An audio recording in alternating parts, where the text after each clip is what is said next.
Hello les scorpions et bienvenue pour votre tirage sentimental pour le mois d'avril 2026. Alors avec le 999 comme énergie principale, on nous parle de clore un chapitre sentimental. Cette carte, elle nous parle de fin, de clôture et aussi de libération. Donc on voit vraiment que vous êtes petit à petit en train de laisser quelque chose derrière vous. Ça peut être une relation, ça peut être une manière d'aimer, ça peut être une attente, ça peut être quelqu'un que vous aviez du mal à oublier. En tout cas, on voit qu'il y a une forme de clôture avec le passé, avec ce qui ne vous nourrit plus. Alors si vous voulez en savoir plus par rapport à cette énergie dominante, je vous invite à rester jusqu'à la fin de la vidéo parce qu'on lira ensemble la page qui est consacrée à cette carte dans le petit livret qui accompagne l'oracle et donc on aura plus d'infos sur sa signification. Alors on va continuer avec les autres énergies qui sont dominantes dans ce tirage et qui se trouvent ici au dos des jeux. Et ce sont le 10 de coupe et le 4 de bâton. Alors le 10 de coupe, c'est la carte de l'accomplissement, du bonheur, de l'harmonie. Tandis que le 4 de bâton, lui, il nous parle de stabilité, d'engagement, de fondation, de base solide, d'une relation qui a des bases solides. Donc pour moi ici, on voit que vous êtes dans une période de réflexion par rapport à ce que vous voulez et que vous avez justement identifié ce que vous voulez. Une relation qui est stable, qui est sincère, qui est simple aussi, et surtout une relation qui n'est pas complexe, une relation qui est, voilà, qui est assez fluide et on sent que cette notion de base solide, de stabilité est aussi importante avec ce 4 de bâton.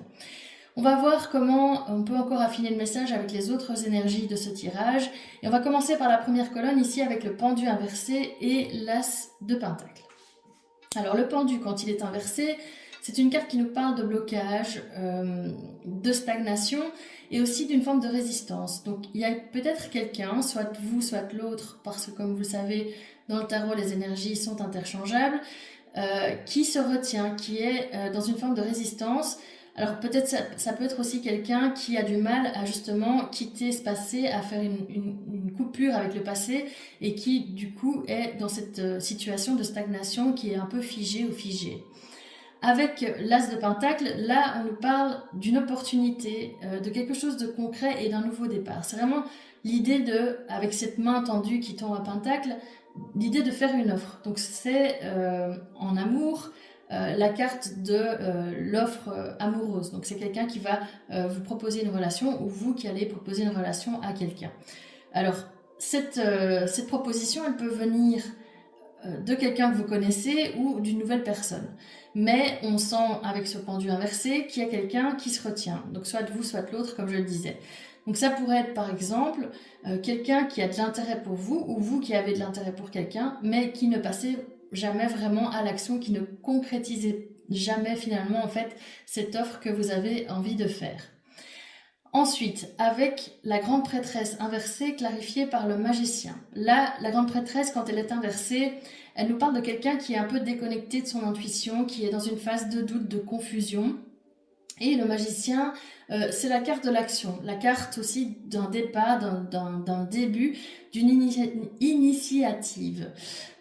Donc, si on combine les deux cartes, on voit ici qu'il y a en fait une forme de décalage entre ce que vous ressentez à l'intérieur de vous. Cette carte, elle parle beaucoup des sentiments gardés, de tout ce qui est intériorité, et le magicien qui, lui, est la carte de l'action, du concret, etc. Donc on voit qu'il y a vraiment comme un pôle positif et un pôle négatif, ou noir ou blanc, comme vous voulez, mais en tout cas une forme de dualité entre ces deux pôles de votre vie. Par exemple, ça pourrait être, on va dire que vous sentiez que quelque chose ne fonctionne pas dans une relation ou ne vous correspond plus, mais que vous continuez quand même à vous investir dans cette relation. Ou à l'inverse, peut-être que vous ressentez quelque chose pour quelqu'un, mais vous n'osez pas agir. Donc il y a vraiment...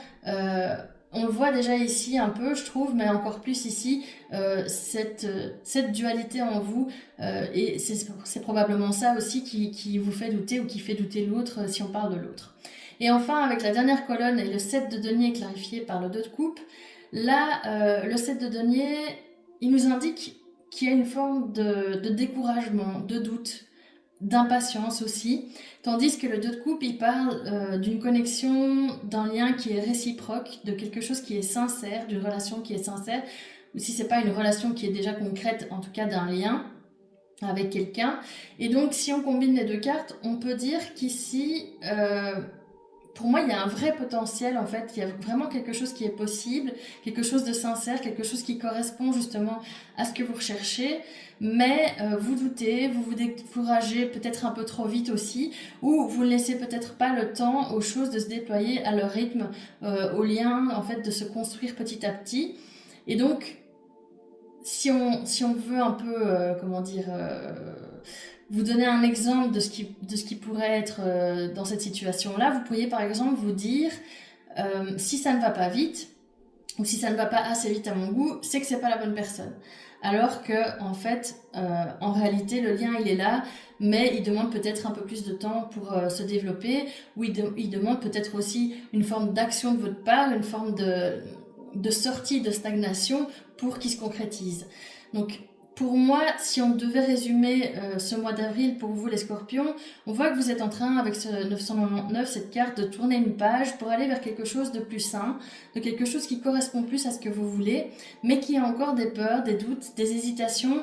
Et tant que ces hésitations, ces doutes, et tant que tout ça ne sera pas dépassé, qu'il n'y aura pas vraiment de clôture aussi marquée avec le passé, en fait, vous risquez de passer à côté de quelque chose qui peut être vraiment une belle histoire.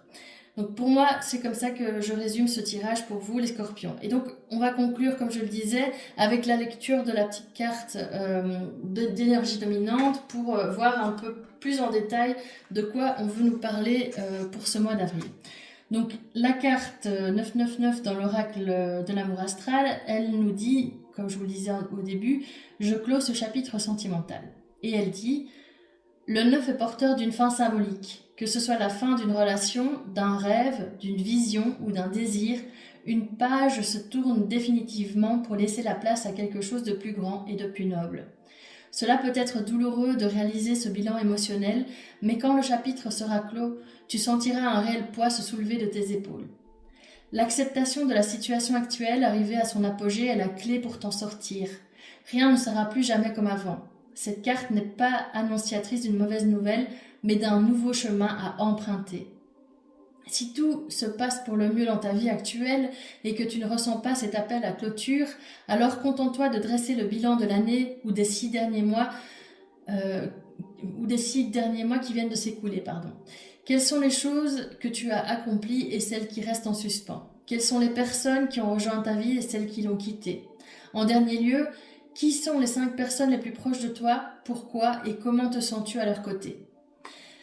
Alors ensuite, il y a des petits messages, mais c'est peut-être un peu trop complexe ici. Je vais vous lire encore le reste qui nous parle de quand on est seul ou en couple. Donc si tu es seul, note tout ce que tu as connu sur le plan sentimental durant ces derniers mois ou ces dernières semaines et indique également les mauvaises habitudes que tu aimerais laisser derrière toi pour ne plus commettre les mêmes erreurs relationnelles, puis brûle le tout. Si tu es en couple, pose-toi avec ton ou ta partenaire et discutez ensemble des bonnes résolutions que vous aimeriez prendre pour le bien-être de votre couple. Dites-vous clairement les choses avec délicatesse et amour et câlinez-vous. Un moment de tendresse n'est jamais de trop. Et puis enfin, il y a la leçon des anges pour clôturer. Le chiffre 9 est le dernier de la course. Il est à la fois la fin et le recommencement. Il est une invitation à laisser tomber ses aspirations intérieures pour construire quelque chose de nouveau et de sain dans sa vie. Il montre aussi qu'on est prêt à s'aligner davantage avec notre chemin de vie. C'est l'ouverture vers une nouvelle version de soi qui est actuellement en train de se télécharger. C'est carrément, je pense, ce qui se trouve dans le reste du tirage et puis dans les énergies globales du moment. Enfin, en tout cas, moi, je le ressens quand même comme ça, personnellement, et je suis scorpion. Et puis, j'ai l'impression aussi qu'il y a un parallèle avec le signe du scorpion qui, justement, souvent connaît une fin pour renaître. Et j'ai l'impression qu'on est un peu dans une phase comme celle-là, qu'on est en train de tout doucement clôturer des choses pour justement renaître et se lancer dans une nouvelle aventure plus alignée, qui nous correspond mieux en fait, tout simplement. Voilà, j'espère que cette guidance vous a plu et qu'elle a résonné en vous. Si c'est le cas, n'hésitez pas à la liker, à la commenter, à la partager et puis surtout à vous abonner à ma chaîne pour recevoir les prochains messages.